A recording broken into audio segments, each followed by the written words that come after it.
आज जो क्राउड था, इस क्राउड ने ये साबित कर दिया कि हमें ये लीडरशिप से बहुत मोहब्बत करते थे। खुद ट्रम्प का एक बयान आया है, उसने कहा कि मैं शॉक मूवी देख करके लोग खामनेई साहब के लिए रो रहे हैं। क्या लोग उनको इतना प्यार करते हैं?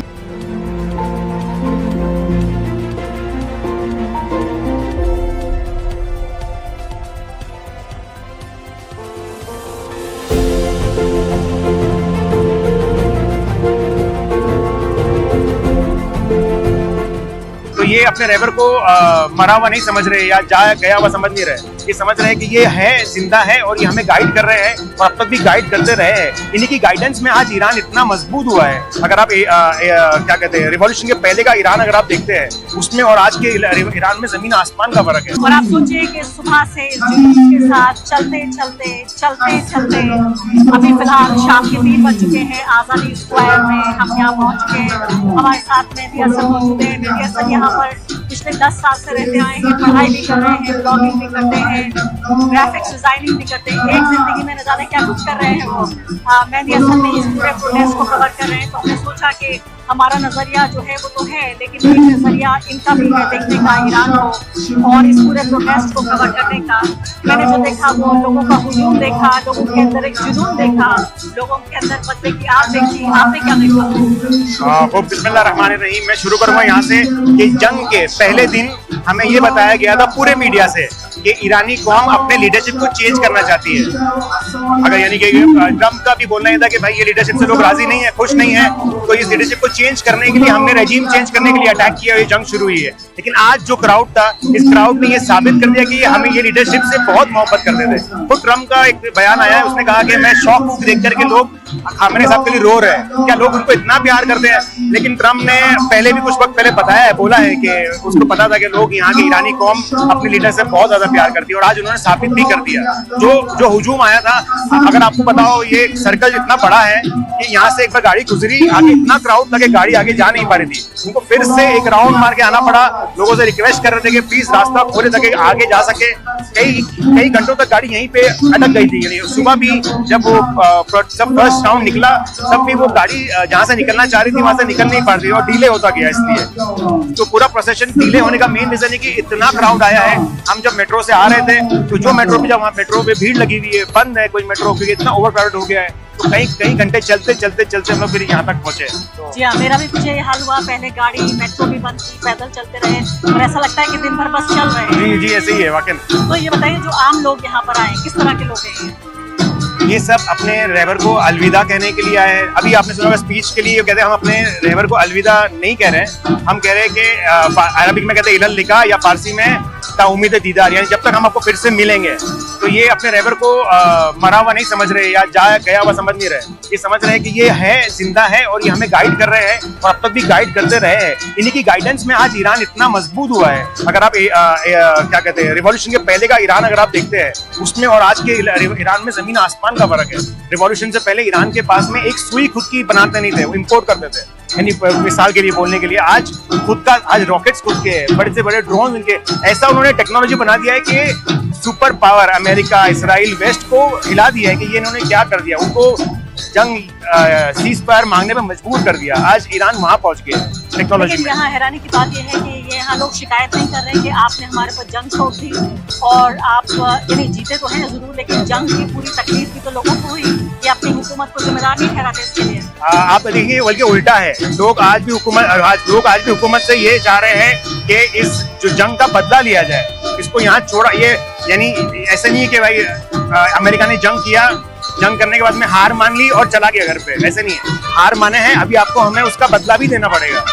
यानी लोग इस तरह से क्या कहते हैं, रिवेंज के लिए भी तैयार है और आगे जंग के लिए भी तैयार है। लेकिन इनको पता है कि ये जो काम कर रही है सही रास्ते पे खड़े हैं। ये अमेरिका था कि दूर से इतना कई हजार किलोमीटर दूर से आकर के इनके ऊपर अपनी कॉलोनियलिज्म वाला जो उनका थॉट है, वो प्रोसेस है, उसी को लाकर यहाँ चाह रहे हैं कि हमको आपका तेल भी हमारा हो, आपका गैस भी हमारा हो, आपके नेचुरल रिसोर्सेज भी हमारे हो, जैसे बाकी कंट्री से आपने किया है। इन्होंने आज वेनेजुएला के साथ में उन्होंने क्या किया?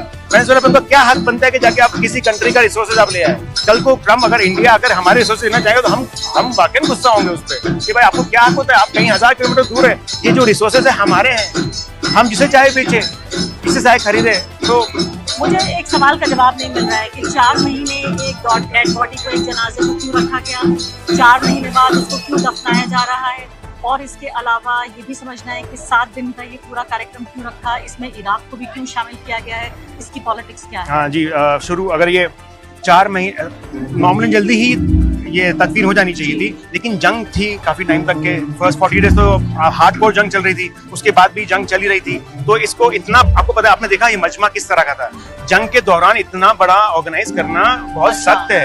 यानी आज भी, आज की हालत में आपने देखा कि जब फिलहाल जब भारत सब कुछ सही होने के बावजूद भी बहुत सख्ती हुई है लोग, और लोग सख्ती के तैयार है। कड़कती धूप में लोग अभी भी खड़े हैं, आज भी आपको हर जगह मिलेंगे, पूरा रोड भरे हुए। आप जो एरियल फुटेज देखेंगे तो आपको लगेगा इतनी धूप में लोग निकले हुए हैं। तो जंग के दौरान थोड़ा सख्त हो, इसलिए शायद इसे डिले किया गया।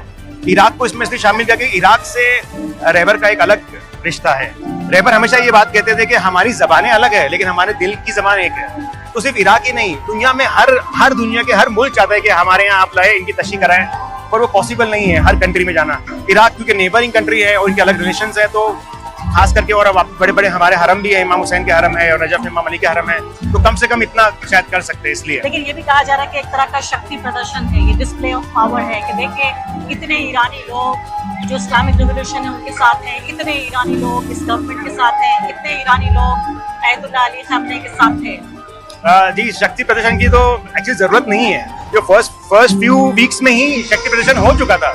जब ट्रंप ने सीज फायर की मांग की कि प्लीज सीज फायर कर दो, 7 के 10 डे से बैक से चल रहा था कि भाई सीज फायर करवा दो, कतर के थ्रू बात कर रहे हैं, यूएई के थ्रू बात हो रही है।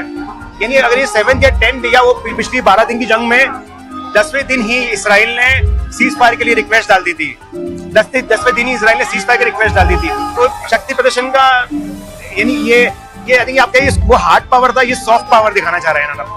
हार्ड पावर में तो उसने फर्स्ट 10 डेज में दिखा, सॉफ्ट पावर में दिखा रहा है कि भाई जो इंसान हक पे होता है। और रहबर की एक और सेइंग है कि आपको अपने आप को फेमस करने के लिए किसी प्रोपेगेंडा की या किसी तबलीग की या किसी एडवाइस करने की जरूरत नहीं है। अगर आप वाकई खुलूस से लोगों की खिदमत करेंगे ना, तो अल्लाह लोगों के दिलों में आपके लिए मोहब्बत डाल देता है। ये उनके अल्फाज है।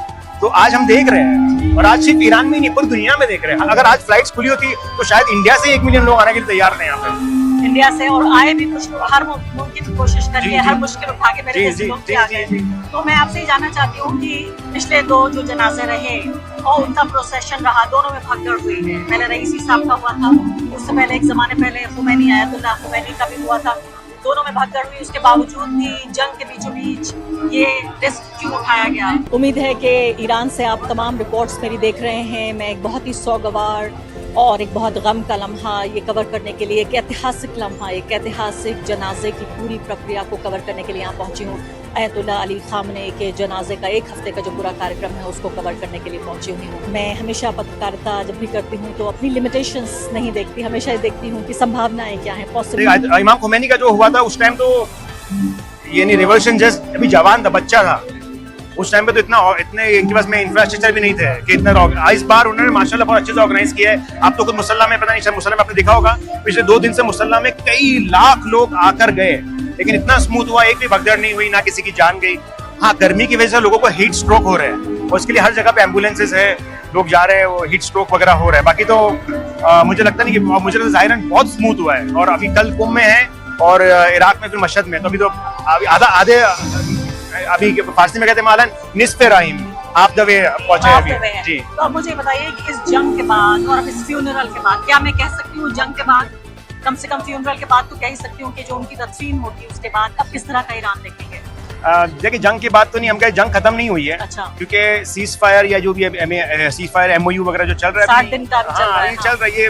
क्योंकि हम ना, आप ट्रंप पे भरोसा कर सकते हैं, अगर ट्रंप ने हाँ भी बोल दिया तो आपको नेतन्याहू पे भरोसा नहीं कर सकते। कह रहे हमने 1 हफ्ते का टाइम हाँ जी, वो उनका देखिए, नेतन्याहू जैसा इंसान है उसकी जिंदगी ही जंग है। उनका जो पूरा कल्चर या उनका जो वे ऑफ थॉट है, जब तक जंग नहीं करेंगे तब तक नहीं चलेगा। आप देखिए उनकी हिस्ट्री उठा करके, खुद अमेरिका ने अभी अपना 250 साल का पूरा जो इंडिपेंडेंस बनाया है, खुद अमेरिका की हिस्ट्री में हार्डली 2 डेकेड्स यानी हार्डली 20 साल 250 साल में ऐसे रहे जब उन्होंने जंग नहीं करी है। यानी अगर हम मिक्स करें तो 230 साल तक जंग करते रहे 250 साल की एज में से, तो आप उनसे क्या एक्सपेक्ट करते हैं? उनको तो बहाना चाहिए जंग करने का। आपने ये पूरे जो जंग का माहौल था, मौसम था, इसको कैसे कवर किया?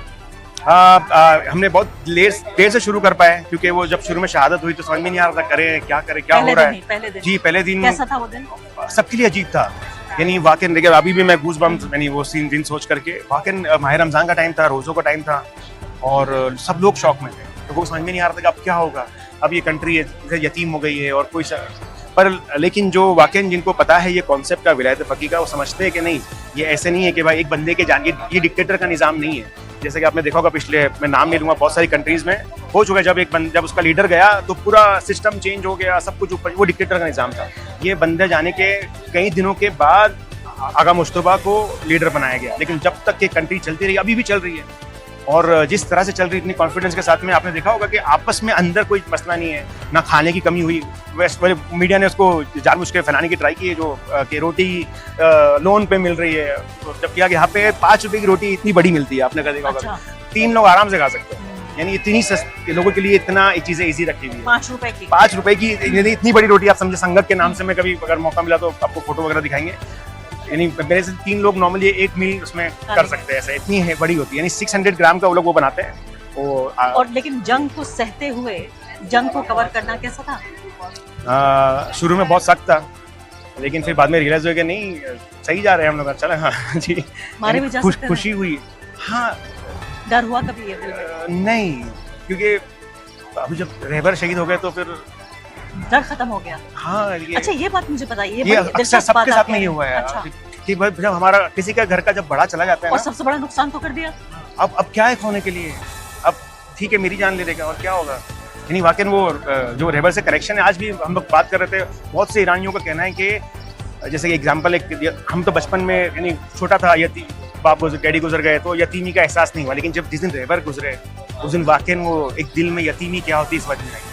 यानी ये एक सिर्फ एक लीडर नहीं था, यानी कोई प्राइम मिनिस्टर या इस तरह का जिसे मामूल करे, ये लोग इनको अपना एक फादर फिगर समझते थे। तो एक बाप का जाना एक उम्मत से और एक कौम से और सिर्फ पूरी कंट्री का एक बाप चला गया। आप देखिए लोगों के चेहरे, आप अपने मुसल्ला में देखोगे, लोग, औरतें, बच्चे, बूढ़े, जवान बैठे रो रहे।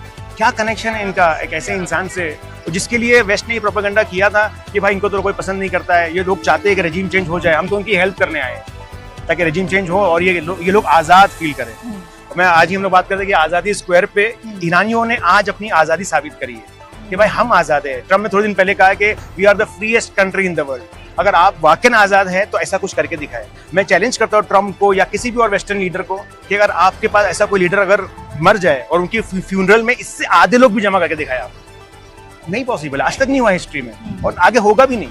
लेकिन वो लोग भी तो हैं जो इस्लामिक रिजीम को और सुप्रीम लीडर को पसंद नहीं करते और वो खुश हुए कि अच्छा हुआ कि अमेरिका ने हमारे लिए हत्या कर दी। जी वो है, पर कुछ कम तादाद में है, लेकिन ट्रम्प और उनको लग रहा था कि अक्सरियत वैसी है, तो अभी वो हुए खुश, ठीक है, लेकिन अक्सर जो आपकी मेजोरिटी है वो ऐसी नहीं है। अगर आपको आज मेजोरिटी दिखी यहाँ पे, यानी अगर इनकी पॉपुलेशन ही 9 मिलियन की है और आज आप देखिए तेहरान में, जबकि बहुत सारे सबके सारे बॉर्डर्स बंद कर दिए गए ताकि बाहर की गाड़ी अंदर ना आ सके, लोगों को रोक दिया गया आने से, इसको तशी को और इस तदफीन को डिवाइड कर दिया है कितने दिनों में ताकि लोग आसानी से आकर जा सके। तो ये भी वजह है 7 दिन करने की, ताकि अलग-अलग जगहों पे बस खास करके 2 दिन, कल मुसल्ला में आपने देखा होगा लोग एक झुंड आ रहा है, एक झुंड जा रहा है। जब कल ये नमाज़े जनाजा हुई तो मैं वहीं खड़ा था और देखा सडनली मैंने खाली हो गया, नहीं आ रही है, मतलब थोड़ा जब बुरा लगा, यार खाली कैसे हो गया। फिर पता चला कि उन्होंने वहां से क्राउड पूरा रोक के रखा हुआ है, अरे नहीं यहाँ से लोग खाली हो फिर नया क्राउड अंदर आएगा। यानी वो साइकिल 24 घंटा चल रही थी, 48 आवर्स तकरीबन वो साइकिल चली है, लोग आए हैं, यानी एक टाइम भी ऐसा नहीं था कि पूरा एरिया खाली हो, लगातार कुछ ना कुछ। आप ऐसे लोगों को भी जानते हैं जो इस रिजिम को पसंद नहीं करते, सरकार को या इस्लामिक इंतजाम को पसंद नहीं करते, वो कैसा फील कर रहे हैं? क्योंकि एक पूरा नेशनल एक सेंटिमेंट या एक नेशनल एक तरह के एक कार्यक्रम के तौर पर इसको देखा जा रहा है कि भाई एक राष्ट्रीय शोक है, तो उसमें वो भी लोग हैं जो इन्हें पसंद नहीं करते। क्या वो खतरे में हैं वो लोग? नहीं, असल में हमारे खुद के पड़ोसी भी है, दोस्त जानने वाले हैं ईरानी, तो उनके कनेक्शन है उनसे, तो जो रेजिम को पसंद नहीं करने वालों को भी बहुत सारी कैटेगरीज है। एक वाकई बहुत कम छोटी कैटेगरी है जो दुश्मन समझते हैं और उनको ऐसा है, वो वही शाह के जमाने वाली फिक्र है उनकी कि भाई सब कुछ अमेरिका को दे दो ना, क्या मसला है। जैसे सऊदी वाले है, पूरा मिडिल ईस्ट है, सब दे दिया है और हम लोग हैं, हम लोग बैठेंगे बस खाएंगे, हम कुछ नहीं करना है। इस तरह के एक बहुत कम लोग हैं।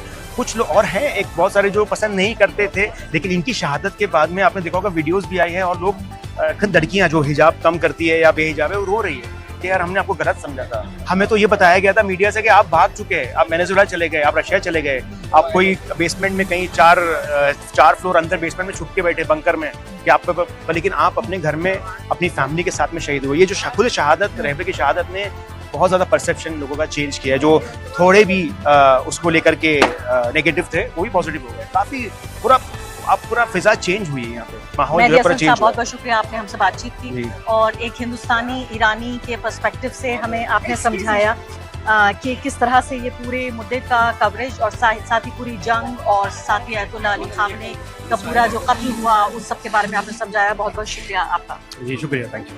ये फिर से लास्ट वाला पार्ट फिर से कर लीजिए, मुश्किल है, थैंक यू वाला जो था वो हो गया, आप चले गए। बंद कर दीजिए।